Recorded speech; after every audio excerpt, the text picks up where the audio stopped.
Good morning students, welcome to the online classes of Adarsh Pal Niketan senior secondary school. आज हम लोग class 12 का topic chapter 1 relation and function को discuss करेंगे। ठीक है ना। तो लास्ट क्लास में हम लोग ने कई सारी चीजें कंपोजिशन ऑफ फंक्शन के बारे में पढ़ी थी, आज उसे ही कंटिन्यू करेंगे। तो एग्जांपल नंबर अब मैं डिस्कस करने जा रहा हूँ 22। ठीक है ना। 22 को डिस्कस करेंगे, फिर एक डेफिनेशन है उसको देखेंगे, एंड इसके बाद एक एग्जांपल नंबर 16 है।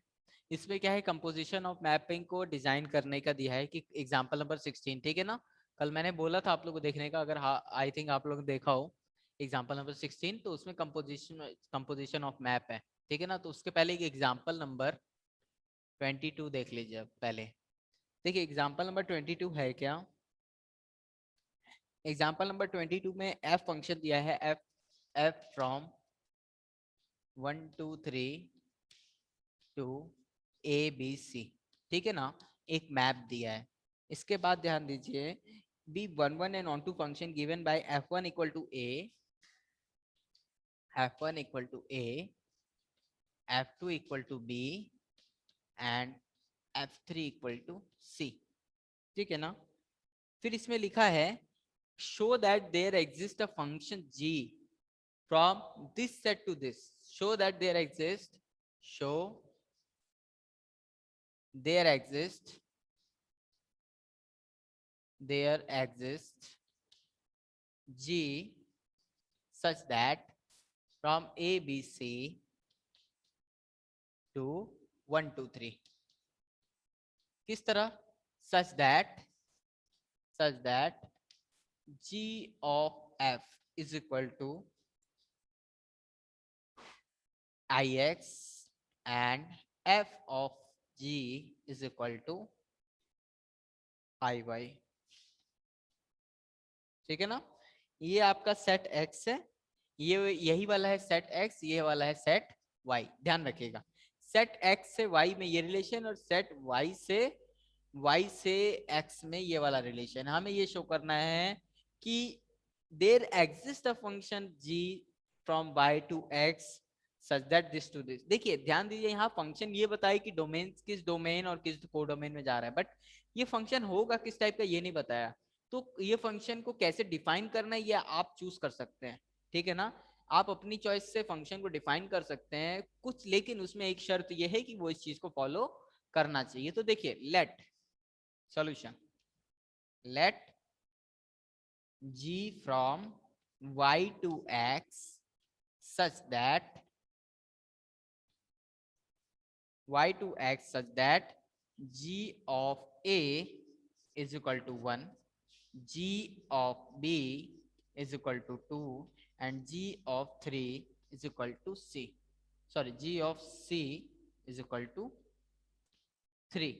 अब ध्यान दीजिए, अगर मैं फंक्शन g y से x में इस तरह से डिफाइन कर दूं तो देखिए g ऑफ f निकालते हैं, g ऑफ f ऑफ, अब f की वैल्यू क्या क्या ले सकते हैं 1 2 3, तो f की वैल्यू जब 1 लेंगे तो क्या हो जाएगा g of f1 which is equal to f1 की वैल्यू क्या हो जाएगी a, g ऑफ a। अब जब g ऑफ a हो गई, g ऑफ a की वैल्यू किस पे आ रही है 1 पे, यानी कि 1 की इमेज किस पे गई 1 पे, यानी कि ये एलिमेंट कहाँ का है, this one belongs to x। x की इमेज किस में चली गई g ऑफ f में, g ऑफ f में x की इमेज किस में गई x में। और फंक्शन कैसा था आइडेंटिटी फंक्शन। देखिएगा 1 की इमेज 1 पे गई तो 2 की इमेज 2 पे जाएगी, 3 की इमेज 3 पे जाएगी। g of f of 2 is equal to करेंगे g of f2 which is equal to g of b is equal to 2 and 1 2, ये 2 आ गया। ठीक है ना। इसी तरह 3 के लिए करेंगे तो 3 पे जाएगा, यानी कि ये ix फंक्शन बनेगा। ix क्यों, x की इमेज x में जा रही है। ठीक है ना। लेकिन अब f ऑफ g डिफाइन करते हैं। देखिए f ऑफ g करेंगे तो क्या होगा, ठीक है ना। अब देखिए f ऑफ g जब आप करेंगे, f ऑफ g, ठीक है ना, जब आप f ऑफ g करेंगे देखिएगा वो फंक्शन y से y में जाएगा। देखिए, और वो भी किसके थ्रू, आई वाई के through, identity function f of g। अब जी का एलिमेंट कहां से लेने हैं? वाई से। वाई सेट क्या है? ये Y A, G of A is equal to F of G A, ठीक है ना? जी ए हो गया। अब जी ए की वैल्यू क्या होगी? जी ए की वैल्यू मैंने अभी भी लिखी 1, यानी एफ ऑफ 1। अब F1 की वैल्यू क्या होगी? कहां गई F1? ये रही F1 की वैल्यू ए पर, यानी कि जी ऑफ एफ ऑफ जी ए की वैल्यू किस पे गई? ए पे। इसी तरह एफ ऑफ बी की वैल्यू बी पर जाएगी, एफ ऑफ जी की पर सी की वैल्यू सी पर जाएगी। समझ में आया यहां तक? Hello? Yes sir. Yes sir. तो ये बहुत सिंपल सी चीज थी। तो इसमें खास क्या है ये समझिए, यानी कि इसमें हम लोग ये कह सकते हैं, इस सॉल्यूशन को ध्यान, एग्जांपल नंबर 22 को ध्यान में रखते हुए एक नई डेफिनेशन बनाई गई। उस डेफिनेशन को लिखने जा रहा हूं, वो एग्जांपल नंबर 22 से ही इंस्पायर्ड है। देखिएगा क्या है कि अगर, देखिए डेफिनेशन नंबर 9 क्या है? A function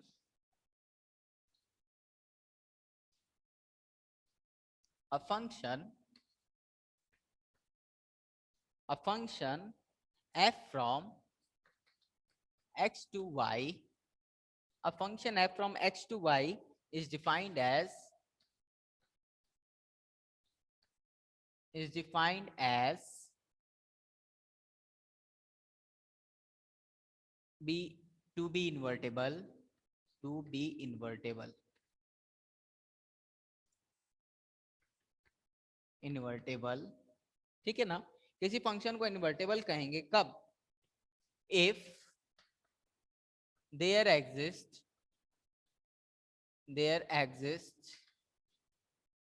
if there exists a function g, a function g from y to x such that कुछ इस तरह का g of f is equal to ix, ठीक है ना? And g of f of g is equal to i by, ठीक है ना?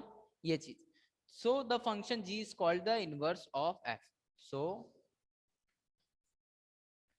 function g is called inverse of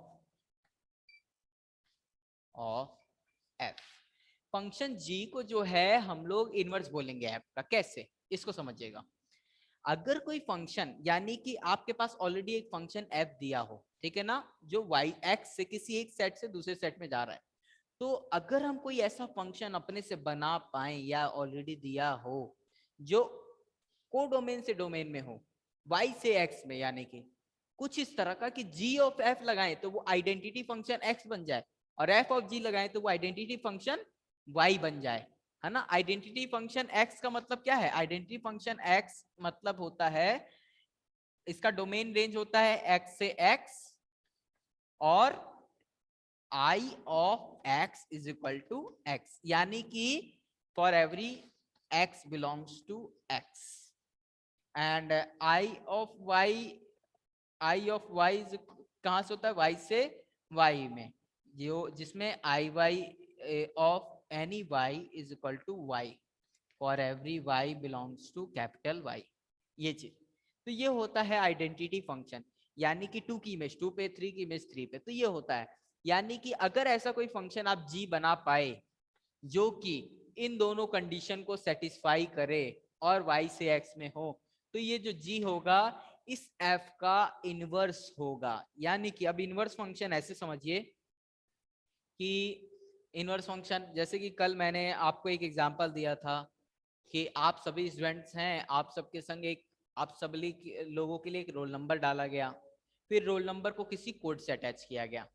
जब कोड से अटैच कर दिया गया और आपकी कॉपी चेक हो गई, तो आपके कोड्स पे आपके मार्क्स दिए गए कि इस कोड वाले नंबर AX1 को कितना मार्क्स मिला, AX2 को कितना मिला, AX3 को कितना मिला, AX4 को कितना मिला, ठीक है ना? अब ये तो कोड्स को मार्क्स मिले, मार्क्स तो आपको मिलने थे, तो क्या किया? उसी फंक्शन को रिवर्स लगाया गया, जी का इनवर्स किया गया, उस कोड को वापस उस रोल नंबर से अटैच किया गया और उस रोल नंबर से वापस उस नामों को अटैच किया गया जिसके वो रोल नंबर थे, ठीक है ना। तो अल्टीमेटली जो नंबर्स उसको दिए गए हैं, क्या नाम है, जो फंक्शन है लास्ट वाला, क्या नाम है, कोड्स वाला, वो डायरेक्टली जाके नेम से रिलेटेड हो गया, यानी कि सारे के सारे जो नंबर्स मार्क्स ऑब्टेन हुए एग्जाम में वो डायरेक्टली किसी पर्सन से रिलेटेड हो गए। तो यानी कि ये रिवर्स काम तब किया जा सकता है जब एफ, ये जी ऑफ एफ और F of G I Y हो, ठीक है ना। ये फंक्शन आप ऐसा डिफाइन कर सको। यहां तक क्लियर है क्या Varsha and Radhika? Yes sir. हाँ, तो ये था यस इनवर्स सर। फंक्शन, ठीक है ना। अब इसमें एक एग्जांपल नंबर 24 एंड 25 में बता रहा हूँ, इंपॉर्टेंट है, ठीक है ना। एग्जांपल नंबर 24 एंड 25, ये देखिएगा। बुक्स ले लिए कि नहीं वर्षा राधिका आपने? Yes sir. ठीक है, तो एग्जांपल नंबर 24 एंड 25 मैच करिएगा बुक्स अपने। देखिए, कुछ प्रॉब्लम हो तो बोल दीजिएगा। देखिए एग्जांपल नंबर 24 क्या है, y is equal to n square, कैसा, such that n belongs to capital N। जो जो एग्जांपल मैं नहीं करा रहा हूं इसका मतलब ये नहीं कि आप छोड़ देंगे, पढ़िएगा जरूर उसे, ठीक है ना। Which is subset of capital N, natural number है। Consider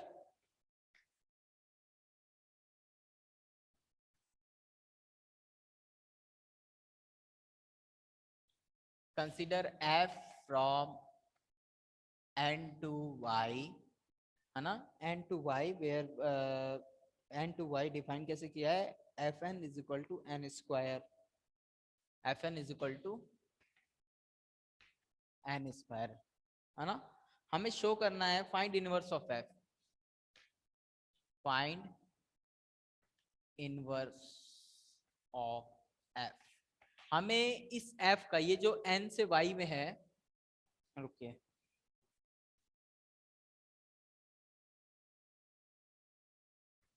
f from n to y, ये जो f from n to y है इसका इनवर्स पता करना है, यानी कि हमें एक ऐसा फंक्शन g बनाना है जो y से n में हो, g of f is equal to i n हो, and f of g is equal to i y हो, ठीक है ना। तो ध्यान दीजिए सॉल्यूशन, देखिए इसका सॉल्यूशन पे ध्यान दीजिएगा।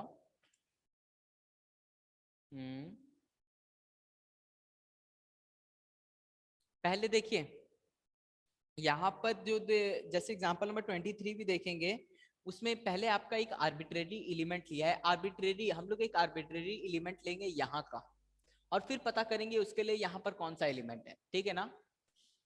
Late for any arbitrary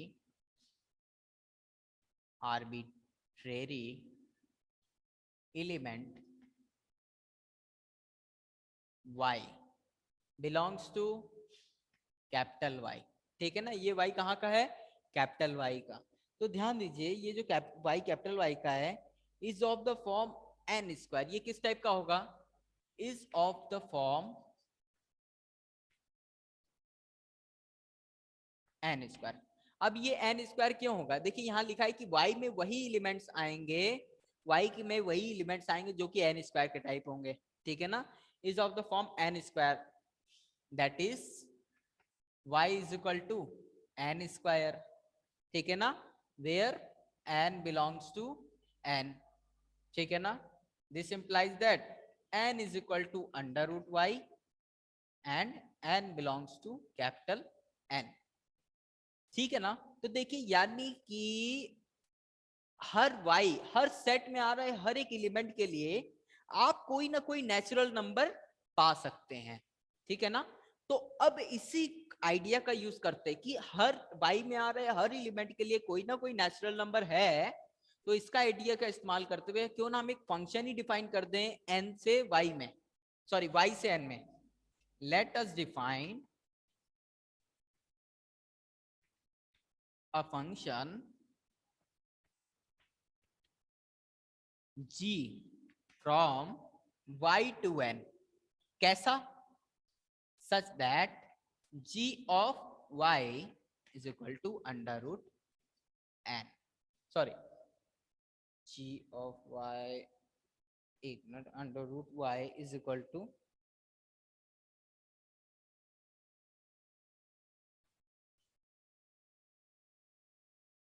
g of, just a second, g of y is equal to under root y.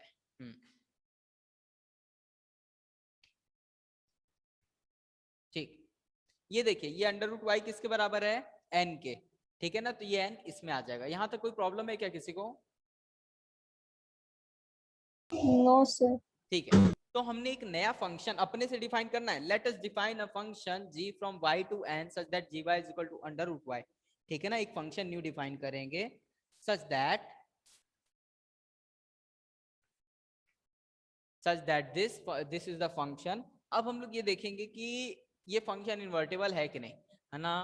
तो g ऑफ f किसके बराबर होना चाहिए? g ऑफ f, आप लगाइए g ऑफ f किस पे लगाएंगे?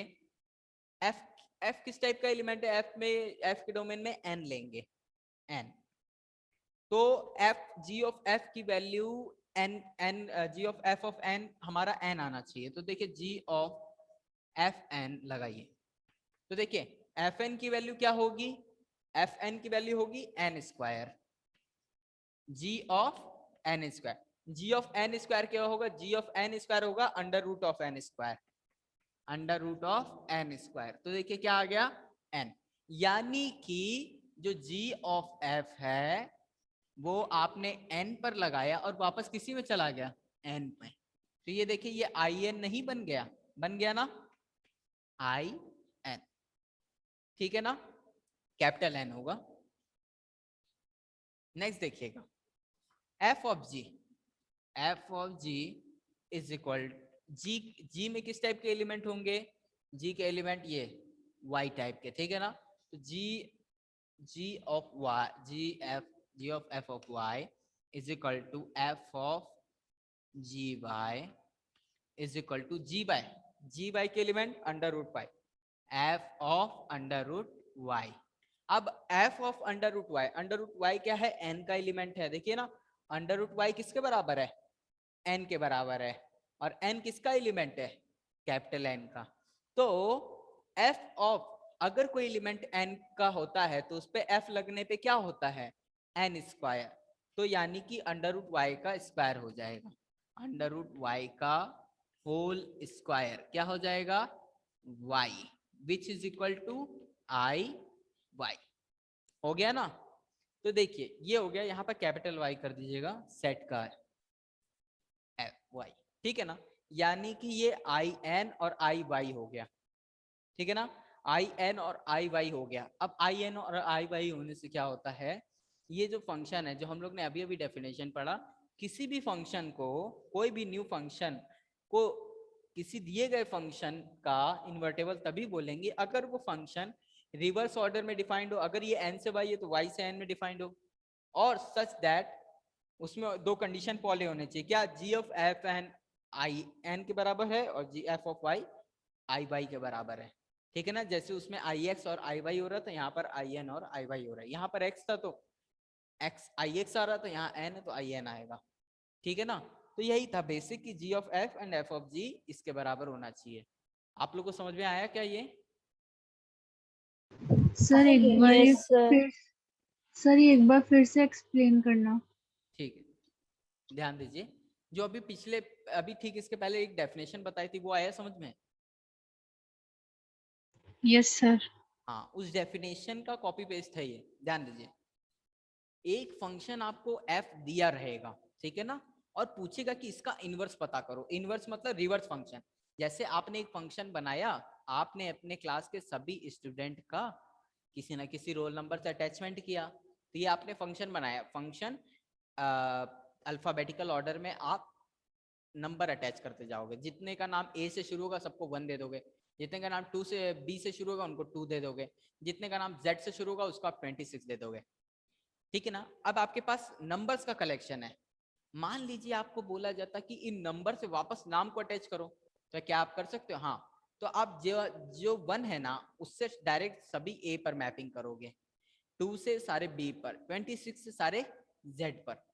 तो ये हो गया रिवर्स, यानी कि जो फंक्शन आपने पहले बनाया था नाम से नंबर, उसके लिए रिवर्स क्या बना, नंबर से किसी सबके नाम को अटैच करना, ठीक है ना। यानी कि दिए गए जो फंक्शन आपने बनाया था, मतलब दिए गए फंक्शन का इनवर्स एग्जिस्ट करता था। तो यही चीज है। क्या यहाँ पर भी ऐसा होता है क्या, इस फंक्शन, एक फंक्शन दे दिया, आपको पूछा क्या इसका इनवर्स एग्जिस्ट करेगा, find the inverse of F, है ना। तो इनवर्स एग्जिस्ट करने के लिए आपने पहले पता क्या कि क्या इसका इनवर्स बनाने के लिए कोई उपाय है। तो देखिए, अगर हम यहाँ का कोई एलिमेंट लेंगे तो यहाँ पर कैसा एलिमेंट आएगा, एन स्क्वायर के टाइप का, ठीक है ना। तो क्या अगर हम यहाँ का कोई एलिमेंट ले तो यहाँ पर कोई एलिमेंट मिलेगा।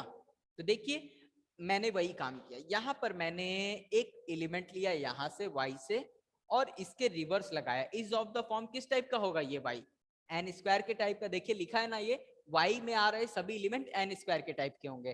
तो यानी कि y कोई भी एलिमेंट वहां से लिए तो वो एन स्क्वायर के टाइप का होगा। और गौर करिए ये जो n है कहाँ से है, n से है, और ये नेचुरल नंबर है, ये भी तो नेचुरल नंबर है, यानी कि ये n इसी n से है। अब जब ये n आपको मिलने लगा, यानी कि y के किसी भी एलिमेंट को लेंगे उसमें के लिए कोई n मिलेगा। तो यानी कि आप y से n में एक मैप बना सकते हैं। तो वही मैप मैंने बनाया, g से y से n। वो कैसा मैप था, G Y is equal to under root Y. किसी को लग रहा होगा कि सर ने ये G Y equal to under root Y कैसे बना दिया। मैंने अभी अभी बोला कि वाई क्या बोलते हैं, इस सेट में आ रहे कोई भी एलिमेंट एन स्क्वायर के टाइप के होंगे, ठीक है ना। इस सेट में आ रहे कोई भी एलिमेंट एन स्क्वायर के टाइप के होंगे, यानी कि ये जो एन होगा इस सेट में, ये जो एन होगा वो अंडर रूट वाई के बराबर होगा, ठीक है ना। तो वही चीज मैंने यहाँ किया, G Y is equal to under root Y कर दिया। लेट अस डिफाइन, हम लोग एक फंक्शन डिफाइन करते हैं, कहां से कहां तक, ये n से y था तो y से n डिफाइन करते हैं। हम लोग को यही काम करना है ना, इनवर्स फंक्शन। इनवर्स फंक्शन में जो डोमेन पहले वाले का था वो कोडोमेन बन जाता है, और जो डोमेन था वो कोडोमेन बन जाता है। तो देखिए ये इसका कोडोमेन इसमें डोमेन बन गया और इसमें डोमेन कोडोमेन बन गया।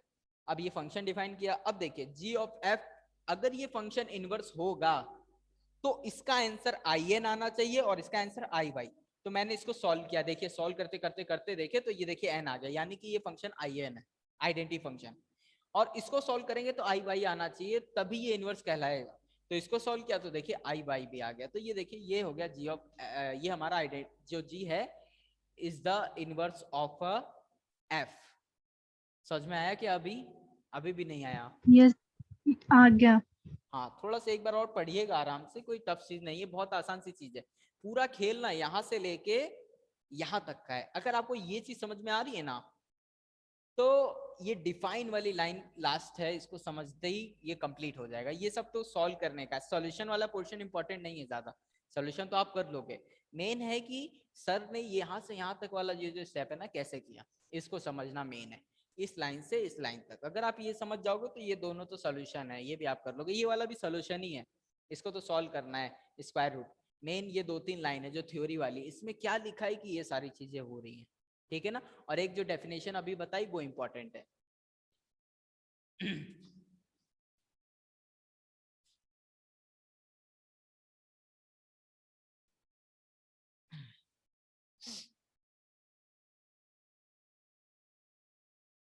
बीच में वॉइस में इंटरप्शन हो, नहीं आए वॉइस तो बता दीजिएगा, मतलब वॉइस नहीं आएगी तो आप चैट वगैरह पे बोल दीजिएगा किसी तरह। नेक्स्ट देखिए, ये एग्जांपल नंबर 24 इंपॉर्टेंट था इसलिए बताया है। 25 भी इंपॉर्टेंट है बट उसको हम लोग बाद में डिस्कस करेंगे। Till then F of X Y,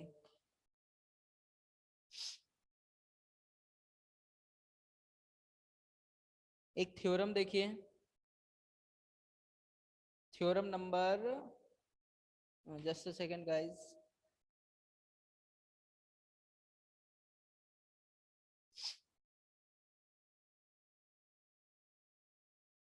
एक एग्जांपल नंबर 26 किया है, उसी से थ्योरम नंबर 1 बनाया है पेज नंबर 16 पे, है ना।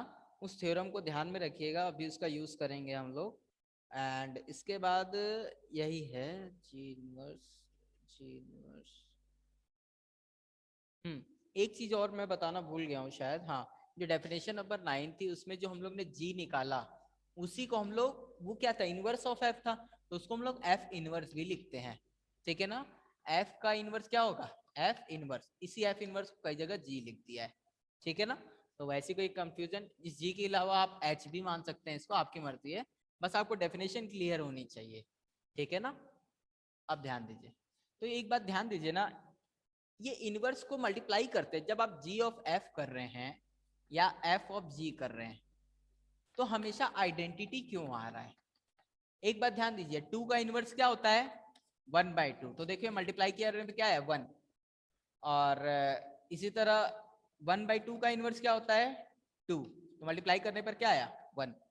तो देखिए ये 1 आइडेंटिटी होती है ना, अब 1 को आइडेंटिटी क्यों बोलते हैं, इसको एक बार क्लियर रखिए। क्या आइडेंटिटी तो वही होती है ना जो कभी चेंज ना हो।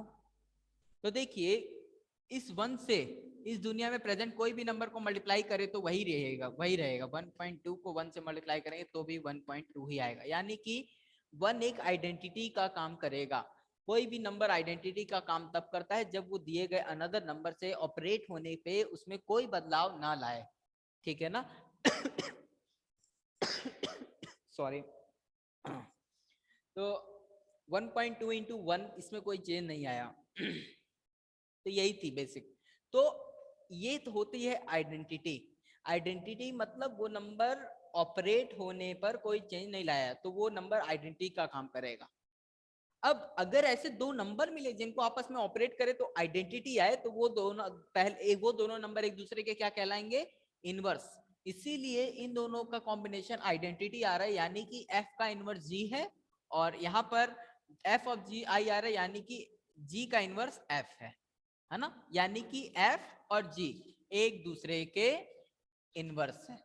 क्लियर है ना ये बात, ये बात समझ में आया कि नहीं। Yes sir. हाँ ये बात ध्यान रखिएगा, आइडेंटिटी क्यों आ रहा है, क्या मतलब है आइडेंटिटी। जो आप बेसिक क्लास में पढ़े हैं ना इंटीजर के बारे में, उसमें याद होगा अगर आपको, तो ये दोनों आइडेंटिटी की तरह काम करता था। तो क्यों आइडेंटिटी है, क्योंकि इन दोनों का मल्टीप्लाई करने पे आइडेंटिटी आ रहा है, तो ये दोनों एक दूसरे के इनवर्स या रेसिप्रोकल बोलते थे, यही चीज है। इनवर्स यानी उल्टा, तो दो ऑपोजिट चीज एक दूसरे को क्रॉस करेंगी तो वो कैंसिल आउट होके एक आइडेंटिटी दे देती है यहाँ पे। अब ध्यान दीजिएगा नेक्स्ट इसमें क्वेश्चन नंबर, थ्योरम नंबर 1। एक थ्योरम नंबर 1 देखिए, ठीक है ना। मैं थोड़ी सी एग्जांपल्स वगैरह स्किप कर रहा हूँ, लेकिन फिर भी फिर से बोल रहा हूँ, आप एग्जांपल नहीं छोड़ेंगे कोई भी, ठीक है ना। इस चैप्टर का सारे एग्जांपल इंपॉर्टेंट हैं, और एग्जांपल लगाएंगे, कोई प्रॉब्लम हो किसी भी क्वेश्चन में जरूर पूछें। थ्योरम नंबर 1 देखिए, थ्योरम नंबर 1 में दिया है, प्रूव दैट अगर f x से y में मैप है और g जो है y से x में मैप है, यानी कि जिस ऑर्डर में ये है उसके रिवर्स में ये है। लेकिन ये मत मानिएगा ये इनवर्स है, इनवर्स तो ये तभी होगा जब f of g i x आने लगे और g of f i y आने लगे, ठीक है ना। ये वाला i y होगा, ये वाला i x होगा। अब देखिए, हाँ, f of g i y और g of f i x आने लगेगा, तो g जो है f का इनवर्स हो जाएगा, ठीक है ना। इसको ध्यान रखिएगा। तो अभी ये आपको बस ये ऊपर वाली जानकारी दी है, ये वाली ये नहीं कहा है, ठीक है ना। अब ध्यान दीजिए, तो इसमें ध्यान दीजिएगा क्या दिया है। ये दिया है h ऑफ, एक मैप और दिया है h फ्रॉम, कुछ गड़बड़ हुआ है क्या, y से z है यहाँ पे, और यहाँ z से x, z से s, ठीक है ना। 3 तरह के सेट दिए हैं, x y z और s, 4 तरह के, सॉरी। तो देखिए हमें ये प्रूफ करना है, हमें यहाँ पर ये प्रूफ करना है कि h of g of f किसके बराबर है, h of g of f, ठीक है ना। इसको प्रूफ करना है, कैसे करेंगे। देखिए अगर आपको याद हो तो मैंने बोला, ये देखिए एफ ऑफ जी लगाते थे ना, तो ये इस पूरे को क्या मान लीजिए, जी मान लीजिए, है ना। तो देखिए हम लोग इसको लेके चलेंगे और इस पे आएंगे। देखिए H of G of F, देखिए फ्रॉम किसी भी स्टेप में प्रॉब्लम हो तो पूछेगा फ्रॉम लेफ्ट हैंड साइड को लेंगे और राइट हैंड साइड पे आएंगे, ठीक है ना। इसके लिए ये काम करिए, पहले f ऑपरेट होगा ना, तो f के एलिमेंट कौन से होंगे, x, तो x ले लीजिए, ठीक है ना। अब इसको ऑपरेट कराते हैं, तो देखिए h ऑफ, तो h of g of f of x, ये क्या ये स्टेप लिखने में कोई आप में से लगता है कि किसी को डाउट है कैसे होगा ये? राधिका एंड वर्षा,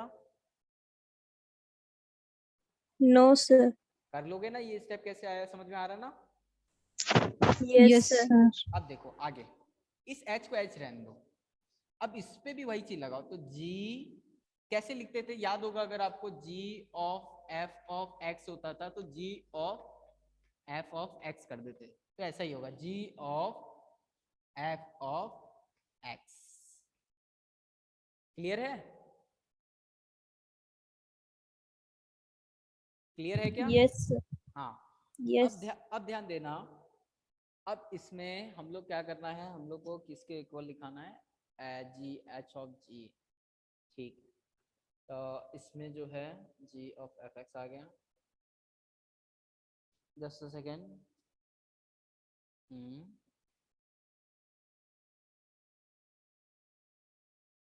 ठीक, इसको यहीं छोड़ दीजिए।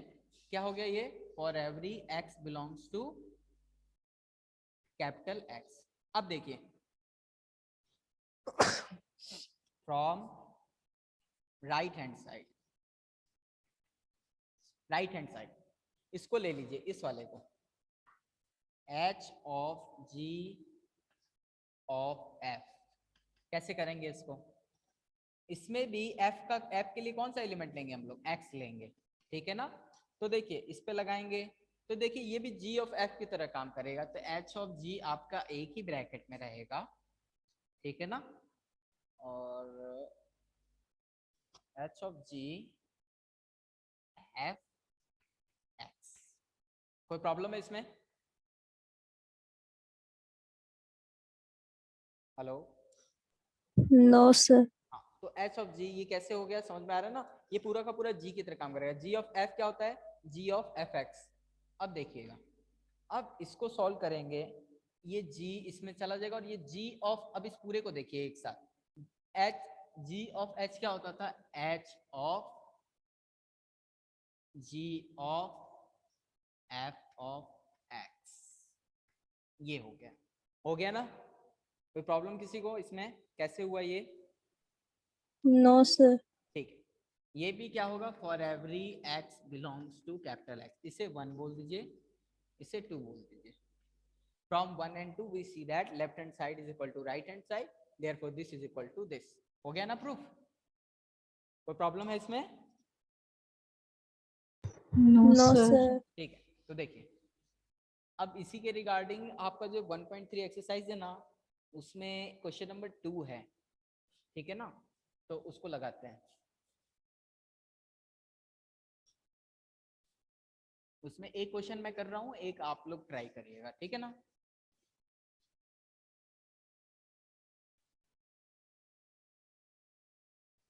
देखिए इसमें जो है क्वेश्चन नंबर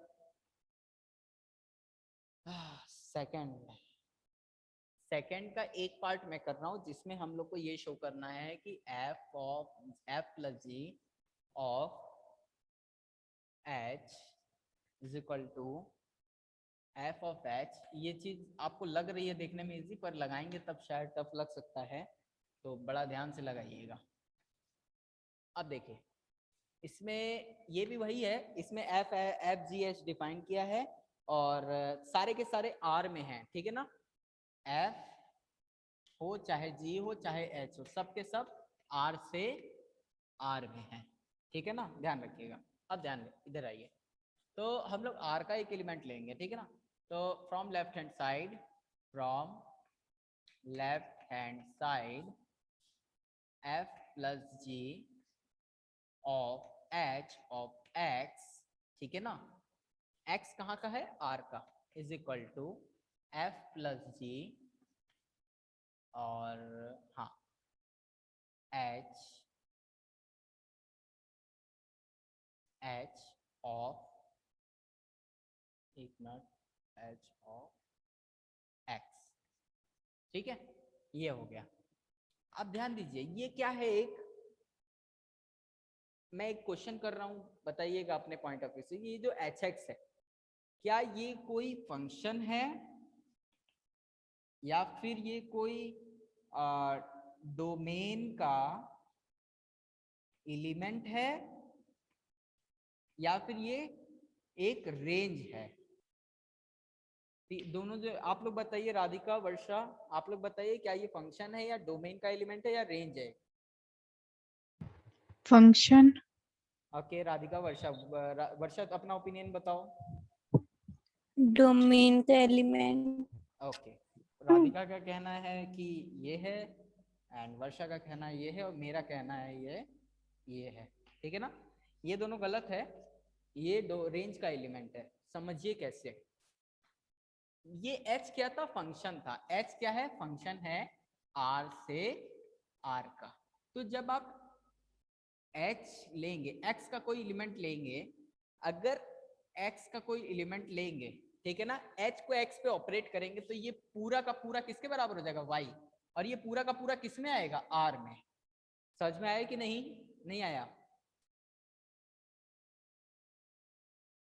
सर हेलो, एक बार वापस बताओ। फिर से सुनिएगा बहुत ध्यान से, है ना, एरर हो सकता है यहाँ पे, कोई बात नहीं है। x यहाँ का था, फंक्शन सिर्फ और सिर्फ ये h है, ध्यान रखिए, ये hx फंक्शन नहीं है, फंक्शन सिर्फ और सिर्फ h है। ये जो अकेला h लिख दिया ना, फंक्शन ये है h, डोमेन का एलिमेंट कौन है, x, और रेंज कौन है, hx। ये समझ में आया बात। Yes yes sir. सर। हाँ, तो ये hx क्या हो गया, एक एलिमेंट हो गया। अब ध्यान दीजिएगा,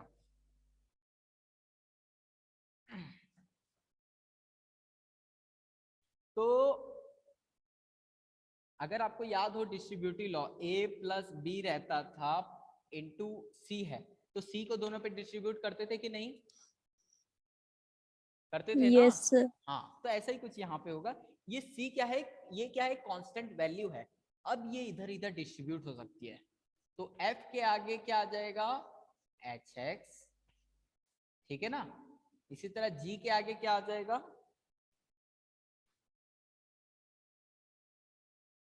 बस ये कॉन्सेप्ट था, ये कॉन्सेप्ट है छोटा सा जो अभी मैंने बताया, ये कॉन्सेप्ट है। अगर कॉन्सेप्ट क्लियर रहेगा तो आपका सॉल्व हो जाएगा। और जी के आगे भी एच एक्स आ जाएगा, क्योंकि इसमें एक छोटा सा ब्रैकेट गलत हो गया तो ये सोल्यूशन गलत हो जाता है। अब देखिए, इसको हम लोग क्या लिख सकते हैं, एफ ऑफ एच एक्स को F of H of x लिख सकते हैं, एंड इसको जी ऑफ एच ऑफ एक्स लिख सकते हैं। कोई डाउट इस पे कैसे होगा, ये नो नो सर। सर। हो गया ना प्रूफ, ये इसके बराबर आ गया कि नहीं, ये वाला सोल्यूशन आपका प्रूफ हो गया, ठीक है ना। चलिए, ये था क्वेश्चन नंबर सेकंड, इसमें एक और है वो आप अपने से करेंगे, ठीक है ना। नेक्स्ट ध्यान दीजिए,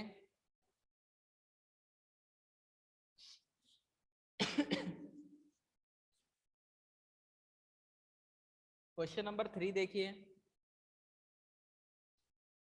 3 मैं बता रहा हूं, सिर्फ एक्सप्लेन कर रहा हूं, इसमें भी एक क्वेश्चन करूंगा मैं, 3 का पार्ट फर्स्ट करूंगा, ठीक है। इसका नेक्स्ट क्वेश्चन आप अपने से करना, ठीक है ना। 3 में पार्ट फर्स्ट देखिए, पार्ट फर्स्ट क्या है 3 का, F X equal to mod X and इसमें नेक्स्ट क्वेश्चन दिया है and G X is equal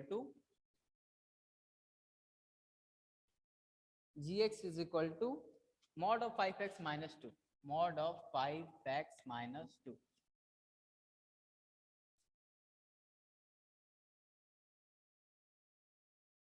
next ध्यान दो, तो एफ एक्स ये है, जी एक्स ये है, ठीक है ना। तो F X and G X आपको दिया है। अब इसमें क्या है, find the G of F, find the G of F and F of G. Just a second,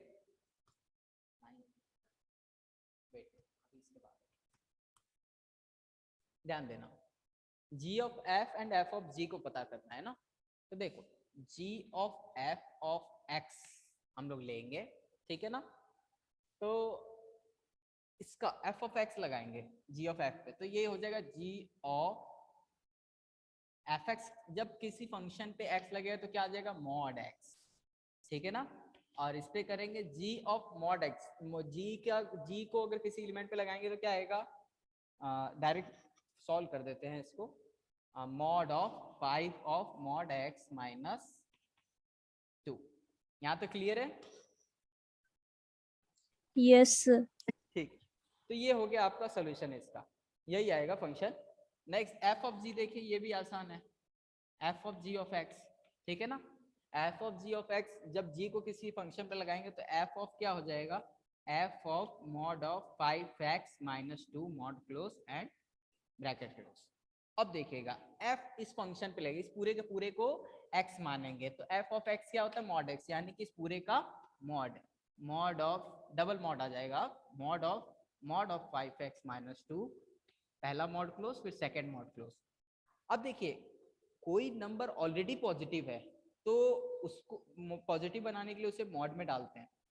अब अगर पॉजिटिव वो बन चुका है, वापस मॉड में डालने से वो क्या अल्टीमेटली पॉजिटिव ही रहेगा, तो डबल मॉड लगाने का कोई सेंस नहीं है, यानी कि अल्टीमेटली सॉल्व करके आएगा 5x माइनस 2 मॉड में, ठीक है ना। यही है इसका सोल्यूशन। तो ये था क्वेश्चन नंबर 3, ठीक है ना। क्वेश्चन नंबर जो 4 है, ये भी आप क्वेश्चन नंबर 4 आप होमवर्क में करेंगे, ठीक है ना। तो अब मैं होमवर्क लिखवा रहा हूँ, उसको देखिए, सॉल्व करिएगा, नहीं आए तो जरूर पूछिएगा।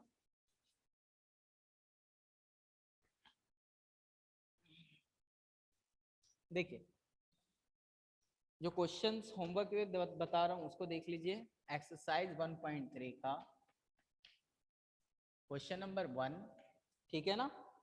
सेकंड का पार्ट 2, सेकंड में जो सेकंड वाला पोर्शन है वो, ठीक है ना। मतलब 2 प्रूफ है, एक मैंने करा दिया है, और थर्ड में भी सेकंड एंड फोर्थ वाला, ठीक है ना। फोर्थ वाला जो है मैंने कल एक एग्जाम्पल कराया था, जो कि एग्जाम्पल नंबर 7 के सिमिलर है, इसको ट्राई करिएगा, एग्जाम्पल 7 के अकॉर्डिंग है, ठीक है ना। तो ये चीज है, एग्जाम्पल नंबर 7 के सिमिलर है ये, इसको लगाइएगा, ठीक है ना स्टूडेंट्स। Yes, sir. हाँ, इसके आगे अगर आप लगा सके तो आपकी चॉइस है, अच्छी बात होगी। एंड क्वेश्चन नंबर 6 भी आप ऐसे लगा सकते हैं, फिर 7 एंड 8 में से एक मैं बताऊंगा, देखता हूँ, ठीक है ना। उस कोशिश करूंगा आपका ये वाला एक्सरसाइज कल की क्लास में कर दूं कंप्लीट, ठीक है। चलिए आज की क्लास में इतना ही, थैंक्स। Sir, आज second class लोगे क्या?